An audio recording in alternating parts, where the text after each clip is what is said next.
You ever notice how people who grew up in the 1980s can sit in silence without panicking, remember phone numbers like spells, and somehow stay calm when everything glitches? Like their brain learned a different rhythm. And it's not just nostalgia talking. If you grew up in the 80s, your brain is genuinely different in a few psychological ways because you were trained by an environment that doesn't exist anymore. Here's why. 1. You grew up offline, so your attention system developed differently. In the 80s, boredom wasn't a problem to solve. It was just life.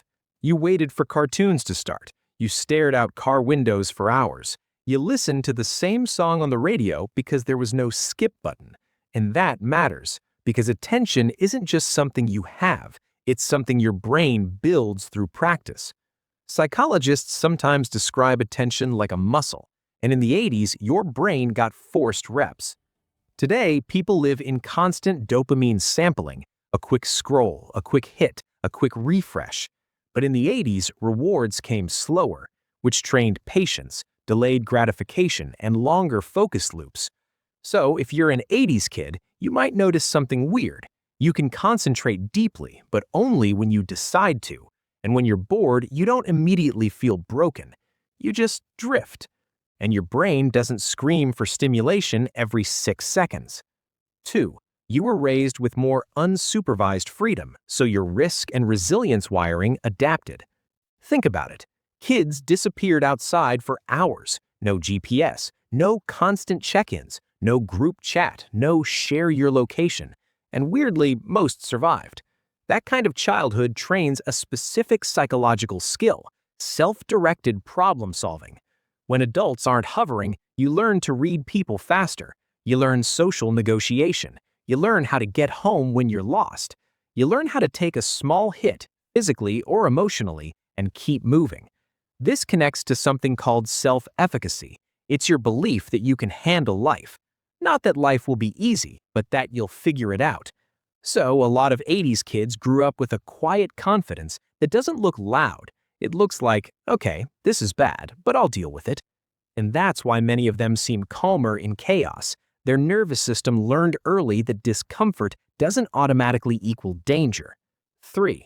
You grew up with fewer social comparisons, so your identity formed with less performance pressure. In the 80s, you had a smaller audience. You could have an awkward phase and it would vanish into history. You could say something cringe and it didn't become a permanent digital artifact. You could experiment with personality without constantly broadcasting it. Today, identity gets built in public, and when identity gets built in public, it becomes performance. That's social comparison theory in action. People judge their worth by comparing themselves to others. But in the 80s, your comparison group was smaller. It was classmates, neighbors, a few cousins, not millions of highlight reels. So if you grew up then, your self-image may be less algorithm-shaped.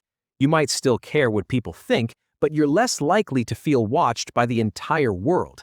And that creates a different kind of confidence. Not look at me, more like I know who I am when nobody's looking. 4. You were trained by scarcity of information, so your memory and curiosity work differently. If you wanted to know something in the 80s, you couldn't just pull it out of your pocket. You had to ask someone, or find a book, or wait until someone older explained it, or just not know. And that changed cognition in 2 ways. First, memory. You remembered directions. You remembered birthdays. You remembered numbers, because memory wasn't optional. It was survival-level convenience. 2. Curiosity. Not instant answers created a kind of psychological tension.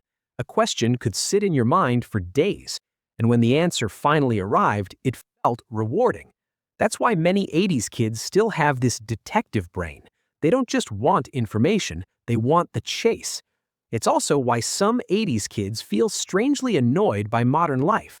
Not because technology is evil, but because when answers are too instant, the mind stops stretching. 5. You were trained with slower social feedback, so you developed thicker emotional skin. In the 80s, if someone ignored you, you didn't see them online ignoring you. If someone was upset, you didn't get cryptic posts. You didn't get passive-aggressive likes. You didn't get scene zoned. You dealt with emotions face to face, or you didn't deal with them at all. And that created a different emotional habit, less constant reassurance seeking. Today, many people unconsciously use notifications as emotional regulation. No message feels like rejection. A late reply feels like danger. Silence feels personal. But 80s kids had more silence built into life, so they learned a calmer interpretation of it. They're often better at emotional independence, not because they feel less, but because they don't need instant proof that everything is okay. They can sit with uncertainty longer, and that's a rare skill now. So, what's the real takeaway? If you grew up in the 1980s, your brain was shaped by slower rewards, more freedom, smaller audiences, less information on demand, and less constant social feedback. Which means you may have stronger focus when you choose it, more self-trust in chaos, a quieter identity, and a nervous system that doesn't panic from silence. But there's a catch, because if your brain was built for an offline world, the online world can feel exhausting in a way you can't always explain. And if that's you, here's the lesson. Don't assume you're behind. Don't assume you're outdated. Your brain is just optimized for depth over speed.